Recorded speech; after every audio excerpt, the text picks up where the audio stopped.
Hi friends! Samahan niyo ako at i-tour natin itong 3 units townhouses or triplex dito sa may Fortunata Village, Parañaque na accessible sa may Sucat Road. Pero bago yan, magpapakilala muna ako. My name is Eva and I am your real estate broker friend. Now let's start the house tour!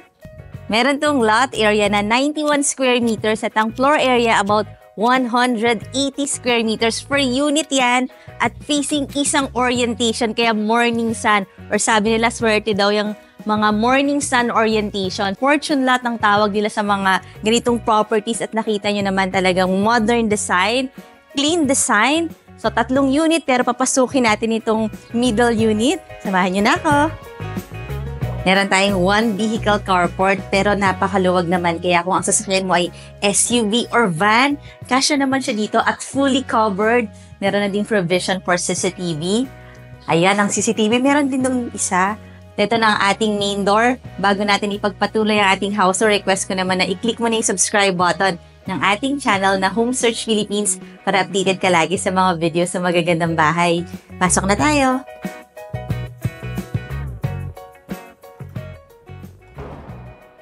At para nga sa mga families na naghahanap ng bahay na reasonable ang price at brand new at nasa prime location dito sa Parañaque, makukonsider mo talaga itong townhouses na to.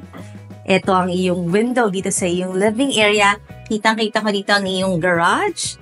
Medyo panoramic window kasi malaki din. Tapos meron na siyang screen at regular size ang iyong living space. May mga cove ceiling ka. At meron ditong parang under the stairs. Tingnan natin. Medyo malaki-laki pa kung gagawin yung tong storage, oh. Yung under the stairs niya. Tapos, itong bahay na to, meron ditong staircase na malapad. Tapos, ito yung para nagsiseparate sa yung living and dining area. So, dito papunta yung dining. Pero bago yon, meron akong nakitang door that leads to your bathroom. Tapos, ito na ang iyong dining space. Medyo may pagka-private, no? Kasi nakahiwala yung iyong living and dining area. And this fits mga 6-seater dining set. At meron kang air well. So, meron kang ventilation dito sa iyong dining area. Tapos, kung just in case maglalagay ka ng AC, ayan, parang may provision doon para doon ka maglalagay. Tapos, meron ding faucet dito sa labas. Ayan, no? This serve as your air well. And eto, napakaluwag nga ng iyong dining area. I think kahit mga 8-seater na dining set talagang kasya dito. Tapos meron ka ng mga lighting fixtures. Nice din yung design ng iyong tiles. And marami ka rin mga outlet. Dito ka maglalagay ng iyong malaking ref. Kasi, ayan, may space ka naman talaga dito. And you have black granite countertop. Nice din yung mga backsplash mo. Actually, dito ka may provision para maglagay ng iyong stove. Tapos, dito yung iyong range hood. Ayan, nakita ko nga na may provision. Tapos, marami ka rin mga cupboards. And you have your double sink na may movable faucet. Ayan ang mga cabinet mo. Tapos, meron ka pang utility area. Tingnan natin. Ito na, malaki yung space mo dito. Pwede mo itong gawing daily kitchen. Meron kang outlet. Tapos mataas yung fence. Meron pang mga wires doon. So, dito ka maglalagay ng iyong washing machine. May provision siya dito per faucet. Tapos ito yung outlet mo. Also there, meron din. And may CCTV. Pasok tayo. Tapos meron ka ditong bedroom sa ground floor. Kung meron kang helper, ito na yung pwede mong gawing helper's room. Pero medyo malaki-laki siya. So, just in case wala kang helper, pwede mo siyang gawin as ground floor bedroom na may cabinet na. Pwede ka rin maglagay ng TV kasi meron din dito mga outlet.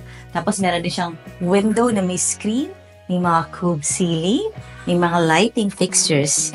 All the 3 units are available. Tapos, pare-pareho naman yung lot area, yung floor area, yung layout. So, kung nakita mo tong middle unit na to, nakita mo na rin ang Unit 1 and Unit 3. Dito na nga tayo sa ating staircase. Stainless steel yung handrails. Bago naman natin tingnan na yung second floor, request ko rin na i-like mo na yung Facebook page ng Home Search PH para makita mo yung pictures ito at marami ka pang makitang nice houses. Set na tayo! Dahil nga malapad ang ating staircase kahit dalawang umaakyat or bumababa, akasya. Tapos meron kang lighting fixtures. At meron ka rito mga wood design, mga wood slots. At meron ka pang nook dito. So, pwede mo siyang i-convert as a pwedeng study area. At meron kang ventilation dito sa iyong second floor kasi meron kang airwell. Tapos meron ng window. Tapos meron ka na ring screen. At meron ditong 3 bedrooms sa second floor. Unahin na natin tong second bedroom. Regular size. Meron kang floor-to-ceiling cabinet. Mga soft close. Tapos meron kang provision dito kung gagawin mo tong media wall. Meron ka ditong cable. Tapos may mga outlet. Dito may outlet din. Tapos yung window mo meron ng screen. Ito na nga yung ating airwell. Siyempre kailangan may ventilation ng mga bedroom. So meron ding cube ceiling. At meron pang isang bedroom na pupuntahan na natin ngayon. Ito yung mga regular rooms. Magkatabi lang sila. This room is bigger.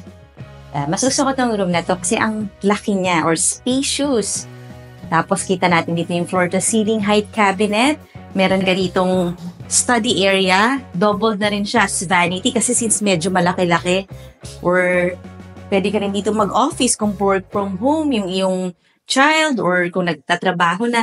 Ang aliwalas dito sa side na to because of the window, may screen. May mga provision for AC. Tapos marami rin mga outlet. Ito, meron ding outlet for TV. Ayan. So, kung maglalagay ka ng TV sa iyong room, okay lang. And then, soft close cabinet at talagang maximize, no? Mga cube ceiling din tayo dito sa room na to. Meron ka rin mga lighting fixtures na. Kaya para sa akin, medyo maganda yung presyo nito. I mean, reasonably priced. Kasi nga, ayos na ayos naman yung bahay. And then, ito na ang iyong bathroom. Let's see. Meron ka ditong water closet, meron kang bidet, may tissue holder, double shower, tapos may provision na kung maglalagay ka ng water heater, bathroom niche, with din ang combination ng mga tiles. Puntahan natin ang iyong master bedroom. Yung price and full details, nasa description box below the video or nasa comment section. Ito na ang iyong master bedroom. Sukin natin. Parang gallery type yung pagpasok natin dito sa yung master bed. Kasi meron ka dito mga walls, so dyan ka maglalagay ng mga pictures. Ang ganda ng location nito, malapit lang sa Walter Mart, sa SM, sa McDonald's. Ayan, dito na yung ating master bedroom na regular size. I think pwede ka dito maglagay ng iyong king size bed. Kasi on the other side, pwede ka dito maglagay ng TV. Tapos, meron ka pang balcony. Tingnan natin.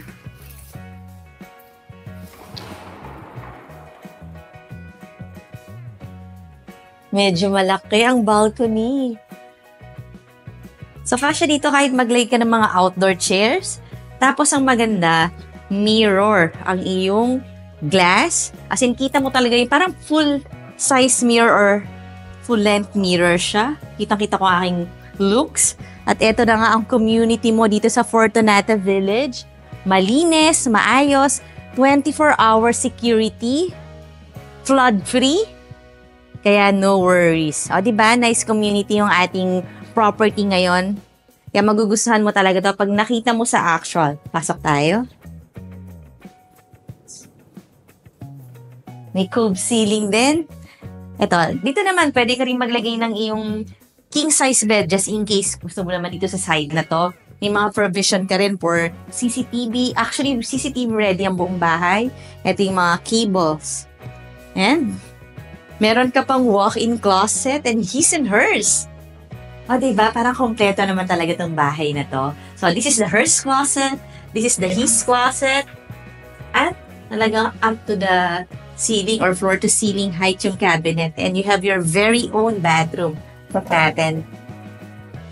Meron ka ng mirror dito. Ito yung sink. Meron ka pa rito mga outlet. And then you have your water closet. May bidet. At meron ka pang double shower.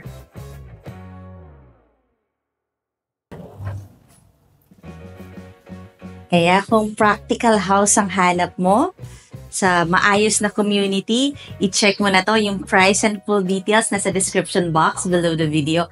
Ngayon naman, request mo na i-click mo na yung subscribe button ng ating channel na Home Search Philippines, and I will see you on the next video.